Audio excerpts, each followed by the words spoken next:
L'amir de l'AUMC a présenté son bilan de fin de mandat lors du 21e congrès ordinaire en présence des cadres et anciens de l'association.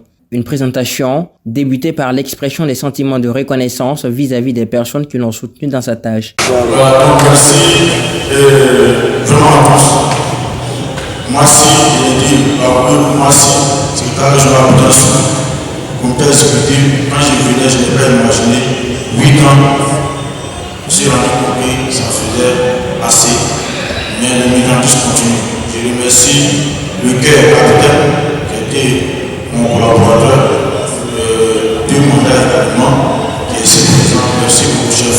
Le président de l'AUMC a fait le point des grandes activités, notamment la rentrée solennelle, les séminaires nationaux, l'assemblée générale ordinaire, les compétitions et les tournées de l'AMIR. La deuxième déclinaison portait sur la résolution du congrès et le point des différents départements. Concernant le bilan de l'AMIR, il faut dire que c'est d'abord des félicitations parce que, étant à Abidjan Nord, j'ai eu l'honneur et le plaisir de collaborer avec le comité exécutif de l'AMIR d'Ambélé.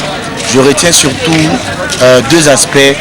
L'aspect humain de l'homme Amir Dembélé qui est un homme de contact, un homme de proximité, un homme de fraternité, un homme de convivialité. Donc je retiens surtout et le plus important, une qualité, la qualité du mandat. La qualité du mandat qui était vraiment placée sous le sceau de l'innovation et de l'excellence. Ce que j'aimerais dire, c'est que par rapport au bilan de l'AMIR, c'est qu'il a fait un travail qui a vraiment, moi personnellement, qui m'a plu. Mais il y a eu un petit problème au niveau des militants de l'AUMC. Moi, j'ai constaté que durant le mandat 2020-2021, le nombre de participants au niveau des activités a vraiment progressé. Mais 21-22, j'ai vu aussi une diminution au niveau des participants de l'AUMC. Du coup, j'aimerais savoir qu'est-ce qui n'a pas marché. Il faut le dire, l'Amir, c'est vraiment une personne de foi et une personne vraiment sociale. Il est vraiment très proche des membres de l'AUMC. Vraiment, nous apprécions cela de lui et vraiment nous lui disons merci pour le travail abattu. Successivement, le bilan du conseil d'administration, de l'imama central et le rapport du commissariat aux comptes fut présenté. Et nous avons suivi avec la mise en œuvre des résolutions pour les recommandations du congrès passé.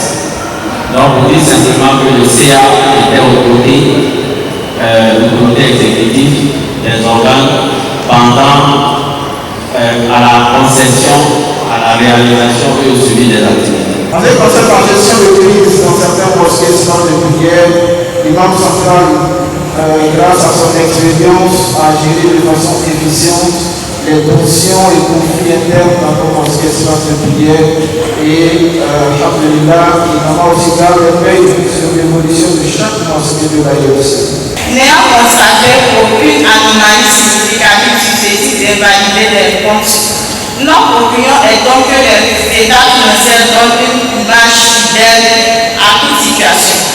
Nous, commissaires centraux au compte, certifions les comptes du mandat 2020-2022 à l'air réserve. Sous la gouvernance du président du Présidium, l'AMIR, les commissaires centraux aux comptes et le conseil d'administration ont démissionné sous l'acclamation des participants. Notre démission à la La désignation du nouvel AMIR se fera probablement dans les premières heures de l'année 2023.